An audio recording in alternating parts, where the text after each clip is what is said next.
है Indu broadcasting private limited और आप देख रहे हैं इंडियन न्यूज, हर पल, हर क्षण, हर सच। तो दिल्ली में शनिवार शाम को हुई बारिश के चलते ओल्ड राजेंद्र नगर में राउज आईएएस कोचिंग सेंटर के बेसमेंट में पानी भरने से दर्दनाक हादसा हुआ था। बेसमेंट में पानी इतनी तेजी से भरा कि छात्रों को संभलने का मौका तक नहीं मिला। तो वहीं जलभराव के कारण 3 छात्रों की डूबने से मौत हो गई। अब इस हादसे की जांच चल रही है। इस मामले पर देखिए इंडियन न्यूज की एक खास रिपोर्ट। हादसे के बाद दिल्ली नगर निगम एक्शन मोड में आ गया है। एमसीडी ने बेसमेंट में अवैध रूप से चल रहे 13 कोचिंग सेंटरों को सील कर दिया। साथ ही कोचिंग सेंटरों पर नोटिस भी चस्पा कर दिया गया है। एमसीडी के अधिकारी राजेंद्र नगर इलाके में चल रहे कई कोचिंग सेंटरों पर पहुंचे और जांच पड़ताल कर कार्रवाई की। एक तरफ जहां एमसीडी मामले में कार्रवाई कर रही है, तो वहीं इस मुद्दे पर कई सांसदों ने राज्यसभा में नियम 267 के तहत चर्चा की मांग को लेकर नोटिस दिया। नई दिल्ली से सांसद बांसुरी स्वराज ने लोकसभा में शून्यकाल के दौरान यह मुद्दा उठाया और कहा कि यह दिल्ली सरकार की आपराधिक लापरवाही है।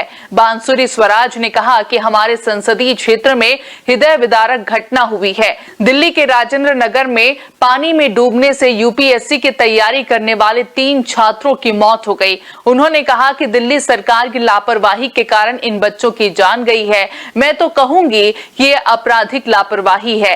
बीजेपी सांसद बांसुरी ने दिल्ली सरकार और आम आदमी पार्टी पर भी हमला बोला। उन्होंने कहा कि 1 दशक से आम आदमी पार्टी दिल्ली की सत्ता में है। एमसीडी और दिल्ली जल बोर्ड भी दिल्ली सरकार के नियंत्रण में है। बीजेपी सांसद ने कहा कि ओल्ड राजेंद्र नगर में जो हुआ, वहां के स्थानीय पार्षद और विधायक से स्थानीय निवासी इसकी शिकायत कर रहे थे।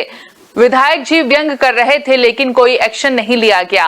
उन्होंने दिल्ली की सरकार पर प्रचार प्रसार और भ्रष्टाचार में लिप्त होने का आरोप लगाया और गृह मंत्रालय से इसे लेकर कमेटी बनाने की भी मांग की। नाले का पानी वो पूरा का पूरा बेसमेंट में, कोचिंग सेंटर के बेसमेंट में भर गया और पूरा का पूरा बेसमेंट जलमग्न होने के कारण 3 छात्रों ने अपनी जान गंवा दी। ये बच्चे तेलंगाना, उत्तर प्रदेश और केरल से आए थे। अध्यक्ष जी, ये दिल्ली में आईएएस एग्जामिनेशन की तैयारी करने के लिए आए थे, अपना भविष्य उज्जवल करने के लिए आए थे। लेकिन बहुत दुख से मुझे कहना पड़ता है कि दिल्ली सरकार की लापरवाही, यहाँ तक कि आपराधिक लापरवाही के कारण इन बच्चों ने अपनी जान गंवा दी। अध्यक्ष जी, the cause of death of these 3 students is the utter and absolute apathy of the Aam Aadmi Party ruling dispensation in Delhi. The criminal negligence of the ruling dispensation of the Aam Aadmi Party in Delhi has caused the death of these 3 students. बांसुरी के बाद केरल से कांग्रेस के सांसद शशि थरूर ने मृत छात्रों के लिए मुआवजे की मांग की और कहा कि एक रिपोर्ट में पढ़ रहा था कि 9 जुलाई को क्लियरेंस सर्टिफिकेट दिया गया था।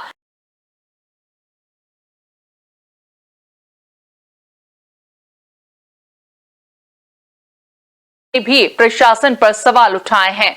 ये शर्मनाक है। कोई आपको मालूम है कि इसमें कोई शक नहीं है कि शर्मनाक बात है कि जब कोई जवान लड़के के सपने ऐसे बिल्कुल मतलब बर्बाद कर दिए हैं, उनके परिवार के भी आशाएं सब कुछ बर्बाद कर दिए हैं। ये तो बहुत दुखद बात है देश के लिए, देश के भविष्य के लिए, बच्चों के भविष्य के लिए और एक पूरे जो हमारे एक जेनरेशन का आप भविष्य देख लीजिए क्या हालत। जो जीवन नष्ट हो गया तो उसके बाद में क्या सोल्यूशन ले आ सकेंगे आप उनके लिए और उनके परिवार के लिए।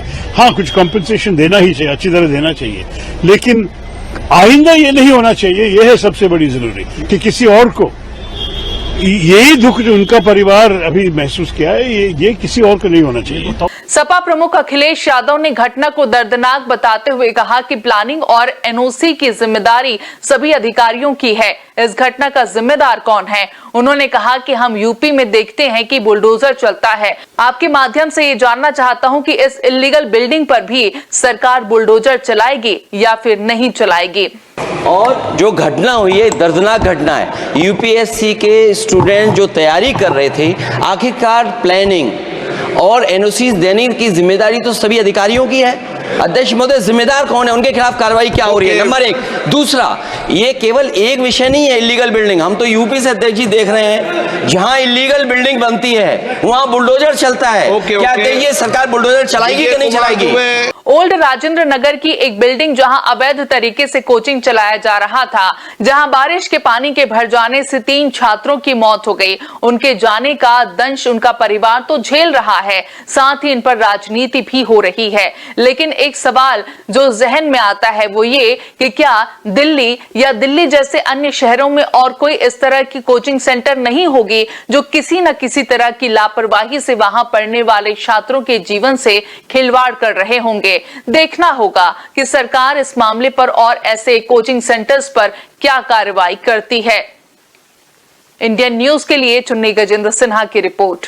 न्यू वीडियोस की अपडेट पाने के लिए सब्सक्राइब करें इंडियन न्यूज को और बेल आइकन को दबाएं।